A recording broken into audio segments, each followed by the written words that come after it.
All right, good morning, everybody. How's everybody doing? Man, only a couple people doing alive.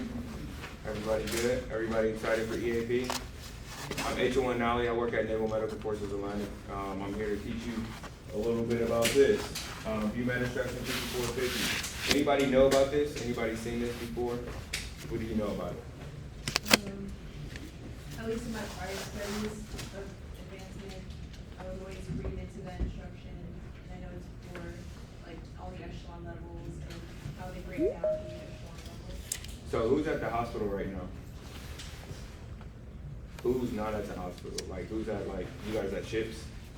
Clinics? So you guys are at the clinics. So this is super easy, the way this is broken down. And the reason why this is important is because knowing who your ISIC or your immediate superior command in charge is, or who your TICOM, whether it's type commander is, because a lot of times you guys get your orders from PERS, a lot of times you guys get your orders from your type commanders.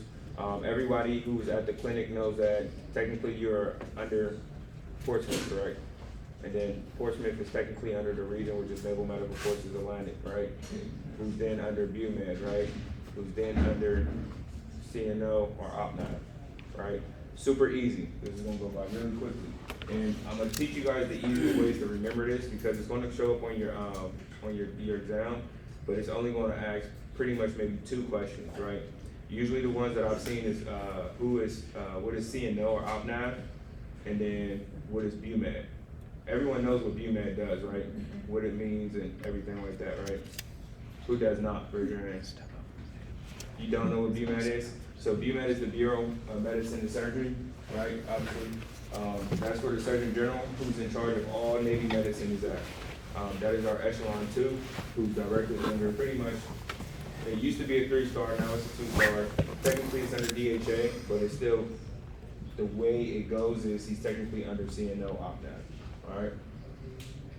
So, this is how it goes. So Echelon 2s, all right, to describe Chief Bureau of Medicine and Surgery and subordinate command relationship. So, back to what I was saying, you got your chief, which is Bumed, and then you got your deputy chief of Bumed. So, chief of Bumed is M, well, it's not M anymore. Hopefully they updated this. You're gonna see in these PowerPoints, they're all M, but they're no longer M, they're N. I don't know why they changed it, but they're all in now. So it's M00, for test purposes is M00, it's Chief of Bumed. And then Deputy Chief of Bumed, not something you need to worry about, it's M09. The next thing that you need to understand is there's 3 commands under Bumed. The first command, the closest command to you guys is, it used to be considered Navy Medicine East, but it's now considered Naval Medical Forces Atlantic, all right? Same thing with Commander Navy Medicine West. It used to be that, but now it's considered Naval Medical Forces Pacific, all right? And then the third command that we have under us used to be Navy Medicine Education, Training, and Logistics Command. It's technically kind of the same thing, but they call it Support Command now. But those are the 3 commands that are under Bumed. So you got your Echelon 3s, which are your type commanders. So can anybody take a guess on what Portsmouth is? Just based off of this? Nope. Navy medicine.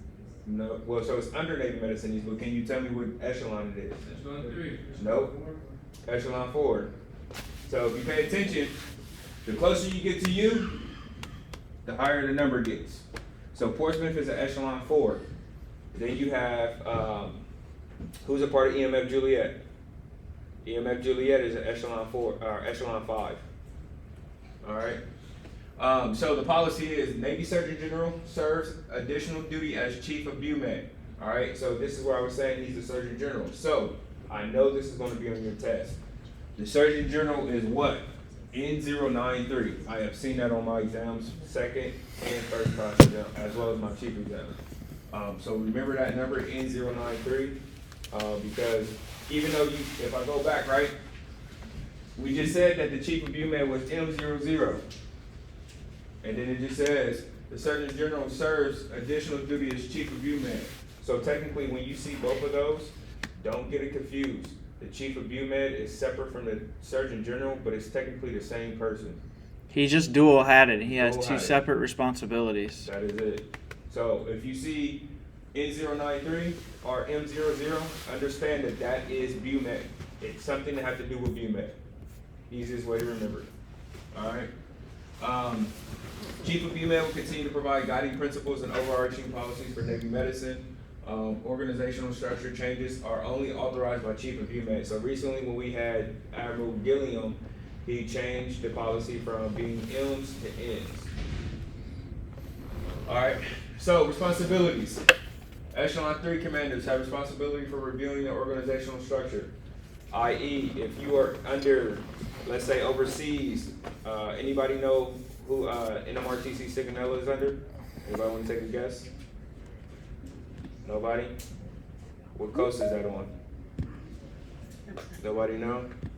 It's the East Coast. So the way it breaks down is Navy Medicine East is from Great Lakes, or excuse me, Naval Medical Forces Atlantic is from Great Lakes down to Corpus Christi, all the way over to Europe, to the Asian line, kinda. So Bahrain, I think Bahrain is the furthest that we go to the right. From the other side of Great Lakes in Texas, all the way over to the Asian line, all the way to Europe, is Naval Medical Forces Pacific. All right, so hospitals like Guam, hospitals like Okinawa, Yokosuka, Iwakuni, those are all under Naval Medical Forces Pacific. So when you ask who is your type commander or who is the admiral that you sit under, it's either going to be Naval Medical Forces Atlantic or Naval Medical Forces Pacific, if it's here or in San Diego. All right, now this is just important because the further you get up in rank, the more you need to understand the structure, because you got to, as leaders, right? Granted, you guys are leaders now. You need to understand who you guys fall under and what are the policies that you guys need to abide by. And the policies usually come down from either the 1-star on the East Coast, the 1-star on the West Coast, or either the 2-star that's up at DC, which is BUMED. All right, especially when it comes to Navy medicine. So, staff channel. This is important. Staff channel is a term used to describe the channel by which staff officers contact their counterparts at higher, adjacent, and subordinate headquarters. So, I am considered a staff. I am on a staff tour because I work at Naval Medical Forces Atlantic. Recently, last week, I went to Naval Medical Forces Pacific to teach my counterparts how to do the job that we're doing. Well, at least assist them in doing the job that we're doing, because we've been doing it a little bit longer. So that is considered the staff channel. So I can reach out to the first classes, the chiefs over at Naval Medical Forces Pacific, and speak to them directly about things that occur when it comes to Echelon 4 and Echelon 5 details. So just remember staff channel. I know it may sound difficult, but it's super easy. It's just the way one admiral's command can talk to another admiral's command. The Secretariat of BUMED is M09 Bravo 3. The only difference is that you see they got the Bravo in there. I've seen that only one time on my exam. I'll write it down just for purposes. The reason why I say that is because I have seen what is the Secretariat for the C and O before. And if you notice, the only difference between the C and O or the BUMED Secretariat versus the BUMED Chief is that there's a Bravo in between. So when you learn these numbers, the only difference that's going to be is just going to add one number or one letter in between, right? Like all instructions, how you know the newer instructions usually have a newer letter. That's the only difference between being at the top and then being right up under. Anybody got any questions about that? An easy way to remember the responsibilities. Secretariat sounds like the word secretary. And if you see in the definition right there, it says administrative assistance, right? A secretary, that's literally their role, is to provide administrative assistance to whoever they got it for. Which one's the light? I think so. All right. So, Echelon 3 commands, we've already talked about it, right? Navy Medicine East, Navy Medicine West, or Naval Medical Forces Pacific and Atlantic. Navy Medicine Education, Training, and Logistics Command, it's Met Lead, it's not that anymore. But all it does is provides administrative oversight of the education and training for mission. Anybody know what commands could possibly fall under that? Corps School. Right, because you got both A school and C school, right? Field Med. Field Med Battalion, right? Because that's technically Navy Medicine, right? This school falls up under it because this school is technically not under Portsmouth.